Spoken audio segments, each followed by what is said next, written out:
শির উঁচু করি মুসলমান, দাওয়াত এসেছে নয়া জামানার ভাঙ্গা খেলায় ওরে নিশান।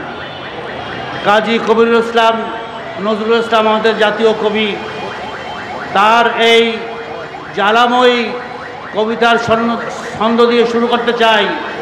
বিসমিল্লাহির রহমানির রহিম। জাল হক ওয়া যাকাল বাতিল, ইন্নাল বাতিলা কানা যাহুকা। সত্যের আগমন হয়েছে, মিথ্যা দুর্বৃত্ত। এই যে জুলাই আগস্টের ছাত্র জনতার গণ অভ্যুত্থানের মাধ্যমে আমরা একটি নূতন বাংলাদেশ পেয়েছি।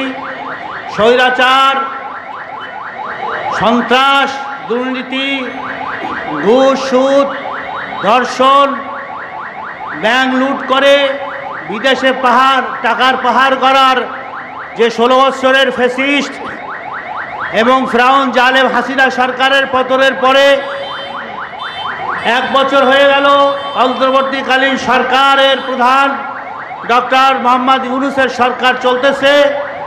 কিন্তু আফসোস, আমরা যে সংস্কারের উদ্দেশ্যে নিয়ে এই গণ অভ্যুত্থান হয়েছে, বিশেষ করে এই আওয়ামী লীগ ফ্যাসিস্টরা যে ছাত্রদের এবং সাধারণ মানুষকে হত্যা করেছে, প্রায় 1500 শহীদ হয়েছে। জুলাই আগস্টের বিপ্লবে হাজার হাজার আহত হয়েছে, আপনারা জানেন। কিন্তু তখন এই যারা দেশটাকে আবার একই রূপে আওয়ামী লীগের মতো চাঁদাবাজি করতেছে, হাটে ঘাটে বাজারে দোকানে পাটে, এবং এই চাঁদাবাজি করতে করতে তাদের নিজেদের দলের ভিতরে 2টা গ্রুপ, এখন পর্যন্ত যে হিসাব সাংবাদিক বন্ধুরা দেশে, তাতে দেখা যায় প্রায় 200 মতো এই বিএনপি নিজেরা চাঁদাবাজি করতে করতে নিহত হয়েছে। তাহলে এক দল গেছে, আর এক দল আসিয়া বইছে, আগে লাগতো 5 টাকা, এখন লাগে 10 টাকা। তাহলে আমরা কি এক দুর্নীতিবাজ, এক ফ্যাসিস্ট, এক জালেম চলে গেছে আর এক ফ্যাসিস্টকে এই দেশের ক্ষমতায় আনতে চাই কিনা আপনারা চান? তাহলে এটা দূর করতে হলে কি লাগবে? তাহলে স্বচ্ছ গ্রহণযোগ্য নির্বাচন লাগবে।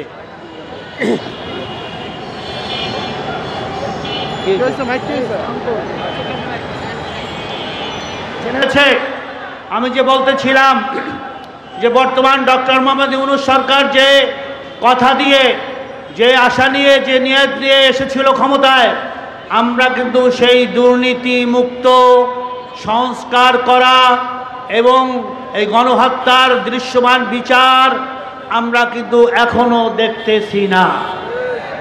তাহলে তড়িঘড়ি করে ডক্টর মোহাম্মদ ইউনূসের সরকার কেন নির্বাচন দিতে চায়? সেই আগের যে রাস্তা ছিল, আগের নিয়মে যেতে চায়, সে সংস্কার আমরা দেখতেছি না।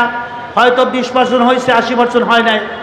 আপনার বিচার দেখতেছি না, দৃশ্যমান বিচার গণহত্যার, সেটাও আমরা দেখতে পাইতেছি না। ছাত্র ভাইরা, আপনারা জানেন যে পীর সাহেব চরমনাই ফজলুল করিম রহমতুল্লাহ আলাইহি ইসলামী আন্দোলন, ছাত্র আন্দোলনের প্রতিষ্ঠাতা, তিনি 1991 সালের 23শে আগস্ট এই ছাত্র আন্দোলন গঠন করেছিল।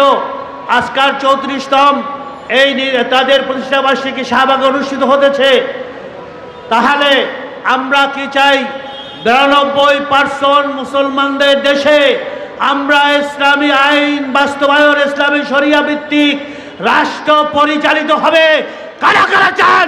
হাত দেখে আল্লাহকে সাক্ষী রেখে বলেন, আমরা ইসলামী শরিয়াত চাই। আমরা এই দেশের 1 নম্বর মৌলবাদ।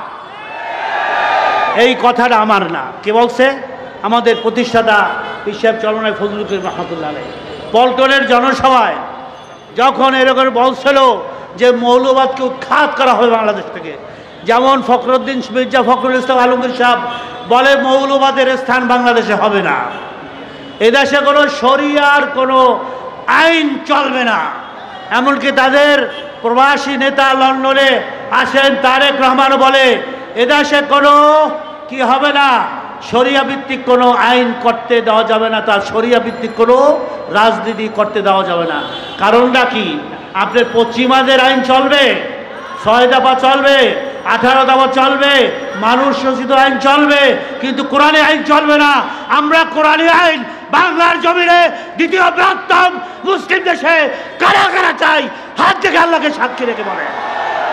দেখে রাখেন সাংবাদিক বন্ধুরা, দেশের জনগণ সবাই কিন্তু কোরআনী আইন চায়, এছাড়া কোনো আমাদের নিস্তার না। তো যেই মৌলবাদের কথা বলছিলাম, তখন আমি একটা উদাহরণ দেই যে পীর সাহেব চরমনায় বলছিলেন, আমাদের শায়েখ ওমর সাহেব ইসলামী আন্দোলনের প্রতিষ্ঠাতা, তিনি বলছিলেন আমি কেন 1 নম্বর ফজলুল করিম মৌলবাদ, কেননা যার মূল নাই। আমাদের মূল হয়েছে কোরআন হাদিস। মুসলমানদের মূল কি? কোরআন হাদিস, কোরআন। তা আমার মূল হয়েছে কোরআন। তাই যেই সন্তানের পিতার পরিচয় নাই তাকে কি বলা হয় আমাদের সমাজে? জারজ সন্তান বলা হয়। যেই মুসলমান তার আসল মূলনীতি কোরআনকে মানবে না, সে জারজ মুসলমান। এইটা তিনি ফজলুল করিম রহমতুল্লাহ পল্টনে বলছিলেন। বলার পরে তার নামে প্রায় 18টা মামলা হয়েছিল। আমার মনে আছে রাজশাহীতে এক মামলা হাজিরা আমিও ছিলাম তার সাথে। তখন জজ সাহেব বলে যে হুজুর তাকে চেয়ার দেশে, আওয়ামী লীগ বিএনপি আলাদা কয়েছে কেন তাকে চেয়ার দেবে? তখন জজ বলো তিনি সম্মানিত লোক, দাঁড়ান, সেই কথা বলতে হবে, মানুষকে জানতে হবে যে মৌলবাদটা কি। আমরা খালি করলো, যাই হোক 1 মিনিটে শেষ করতে আসি। সেখানে জজ সাহেব তাকে বললেন, তখন পীর সাহেব বললেন যে আপনি স্যার বলেন যেই সন্তানের পিতৃ পরিচয় নাই সে কি করে? জারজ। তাহলে যেই মুসলমান কোরআনে বিশ্বাস করে না, আমি বলেছি সেই মুসলমান জারজ মুসলমান। এখন আপনি বিচার করেন, জজ সাহেব ওই মুহূর্তে পীর সাহেবকে খালাস দিয়ে গেছে। 18টা মামলা থেকে তিনি খালাস হয়েছে। যাই হোক, সময় শেষ। আমার কথা হয়েছে এই ছাত্র ডাকসুতে, এই ঢাকা ইউনিভার্সিটি আমরাও পড়ছি, এখানে মাস্টার্স আমরা করেছি 91 সালে, ফার্স্ট ক্লাস থার্ড হয়েছি। আরবিতে আমাদের কথা, এই ঢাকা বিশ্ববিদ্যালয় অক্সফোর্ড নামে খ্যাত, এখানে আগামী ডাকসুতে ইসলামপন্থী তারাই জয় হবে, ইসলামী শাসনতন্ত্র ছাত্র আন্দোলন তারাই জয় হবে, তার মধ্যে কোনো সন্দেহ নাই। এই জন্য আমরা কাজ করতে রাজি আছি কিনা ছাত্র ভাইরা? তা আসুন আমরা আগামী এই নির্বাচনে আমরা আওয়ামী লীগ বিএনপি জাতীয় পার্টি সব দেখছি, এখন ইসলাম দেখা বাকি।